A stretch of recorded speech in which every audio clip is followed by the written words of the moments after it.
Assalamu alaikum ustaz. Wa alaikum assalam. Keçe жақында сізді мамлекеттік қамсыздоо уюмуна чакырыптыр го. Өзі ислам динибизде страхование боюнча эмне деген, дин көз карашы кандай, Алла разы болсун. Машалла. Ооба, мынау мамлекеттик камсыздоо уюмуна чакырды, страховый госстрахование деп коет го. Барып, алар менен кеңешип, сүйлөшүп, таанышып, алар боюнча кабар берип коеюн. Динибизде страхование барбы же жокпу? Бар болсо кандай ал? Жакшылап угуп алыңыз. Заман өнүгүп, өзү 4 нерсе бар да, азыр эми жанданып атат.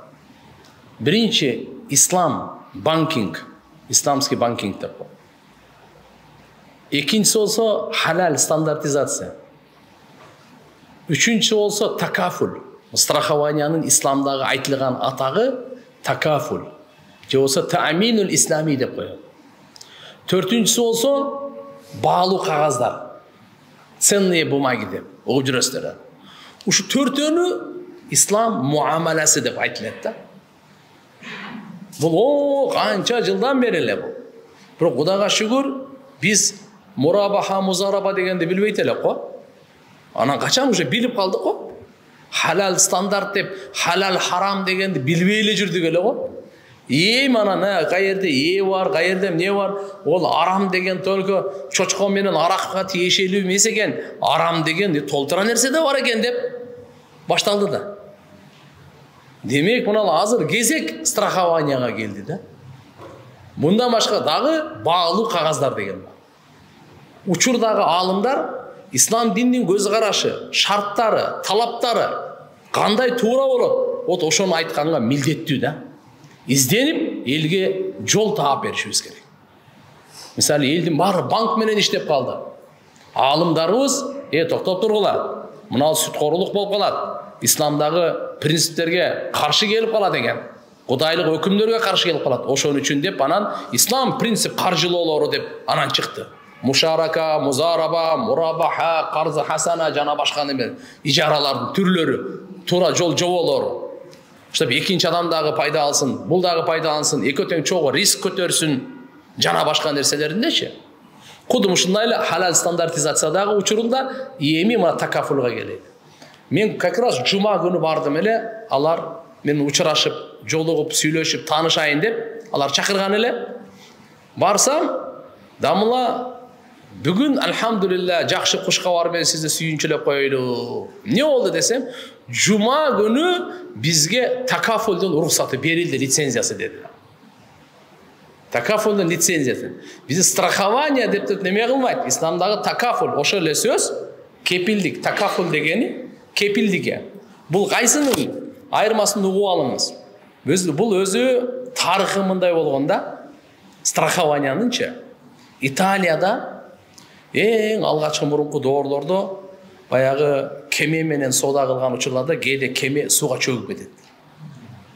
Чөгүп кетет дагы полный ошол жердеги акча, мал дүйнөсү баары жок болуп кетет. Ай бечара, ал адам банкрот болуп калды. Эмне кылыш керек?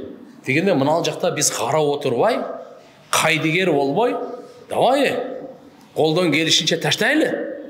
Жардам берейли деп, ошол бир адамга бардыгы кепилдикке алып, ошого жардамдын кепилдигин беришкен да. Страхование азыр айтып атканы жардам кепилдиги бул. Болотур Кудай сактасын, өзү негизги кепилдикти Алла берет.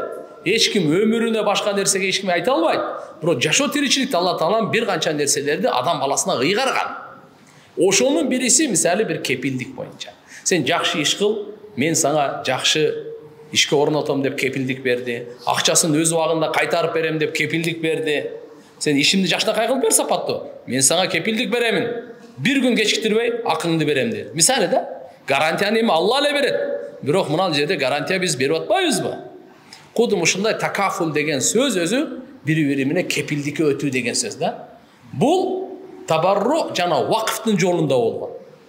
Мусулманга жардам берүү максатында коомчулук бай көп түкірсе көл болады деген сөзіміз бар ғой. Bir адамның башына қырсық келіп қалды. Үйін сел алып кетті. Үйін көшкі басып қалды. Машинадан Құдай сақтасын, атайлаған жоқ. Ұйқы екен, ұйықтап кетті, авария болып кетті. Ошол біз мына жақта қарап отырбай, қой, жардам қолын сунайлы деп, мына ушундайдан ана барты страхование алып келіп шыққанда. Бұл өзі негізі Құран Кәрімдегі аятта «Ватаауану алал бирри ва тақва». Сілер жақшылыққа, тақуалыққа бір-біріңерге жардам беріле деген. Бұл қайырымдылықтың, қамқорлықтың, жардам берүүнүн, қош көңіл болбой, жардам қолын суна тұрғандың, ушунун негізі такафул деп қояды. Бирок бұл, мисалы исламдағы ал жардам берүү милдеттүү емес, зекет берүү милдеттүү, бирок жардам берүү адамгерчиликтүү. Түшүндүрө алдым ба? Жардам берүү адамгерчиликтүү. Туура, сиздин мойнуңузда эч кандай милдет эмес, жардам бербей койсоңуз күнөөкөр эмессиз. Проблема жок. Жардам бербей койсоңуз күнөөкөр эмес. А зекет бербей койсоң күнөөкөр болосуң да. Зекет менен такафул, азыркы айтып аткан такафул, страхованиемди сөз менен айткан, иншуранс деп коет, мына англисче сөз менен келген. Бул экөөнүн мындай айырмасы, бул жакта милдеттүү, мынагы милдеттүү эмес, адамгерчиликтүү. Ошон үчүн иншалла кош көңүл болбой, Кудай сактасын, ошол кырсык менин башыма келип калышы мүмкүн. Сиздин башыңызга келип калышы мүмкүн. Ошон үчүн азыр иншалла булардын да Кудай кааласа, кайсы биз сунуштайбыз, элибизге да пайда боло турган, мамлекетке да пайда боло турган. Бирок азыр көрсөткөндөй страхование эмес, такафул менен. Такафул деп өзүнүн шарттары менен ислам шариятынын эрежесинен чыкпастан эки жакка тең пайда боло турган, элибизге да камкордугубузду көрсөтө турган, кош көңүл болуп отура алалы, андай эмес, мерез болупчу, наоборот. Ушунун баягы негизи анан кийин түзүлүп, баарда пункт болуп, азыр эми заман болуп, аты страхование деп калды да, мындай болчу. Ата Кудай кааласа иншалла жакын араларда дагы алхамдулилlah алымдар кеңешип, нар жак бер жактан бир баш, эки баш ойду топтоп, сонун кылтырып анан элге мурат тугандар, мынандай болот экен деп анан сунуштоо биздин милдетибизде.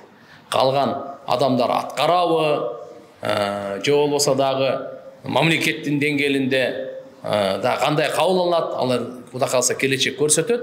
Албетте биз сунуштаганыбыздан кемчилдик кетирбешибиз керек. Ошон үчүн исламдагы мына такафул бар нерсе бул.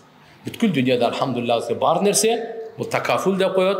Ушул азыр өзүнүн алдына ала, Кудай сактасын, кокустан болуп кала турган болсо кырсыкка, ошого жардам берүү. Мисалы, бирөө мындай болуп атат да туугандар.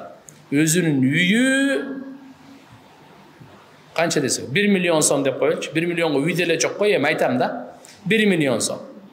Бирок ошону болсо канча кылды бул? 1000 сом менен эле, кепилдикке чогуу шериктеш кошулуп койду. Шериктеш жардамга. Бирок Кудай сактасын, ушу кырс деп калса, биз баарыбыздыкын мына ошого төлөнөт да. Түшүнүктүбү? Кудайым буйрса иншалла бул боюнча дагы кенен сабактарда шарттары менен дагы иншалла келечекте алар менен дагы ушу биринчи жолу жолугушум болду. Буйрса иншалла дагы жолугушуп, алардан мен сурадым. Дорожный картасы кандай болуп атат, кайсы талаптары менен иштейин деп атасыңар, кайсы шарттары менен иштейин деп атасыңар. Алар дагы жакшы сөз айтты. Дамла, сиздер ачык айтып коюңуздар, мынал жер шариятка туура келбейт экен, мынал жер келет экен, ушундай кылайлы. Себеп дегенде биз бүткүл дүйнөдө глобалдык азыркы коомарлашуу жашап атабыз. Азыр элдерде ушуга шариятта жол көрсөткөнбү? Албетте жол көрсөткөн. Жолу жок нерсе жок биздечи. Бардыгында жол бар. Туура жолду көрсөткөн. Ошону эле иншалла китептерде чукулап, кеңешип, Кудай кааласа сунуштайбыз. Буйрса иншалла пайдалуу болот, берекелүү болот туугандар.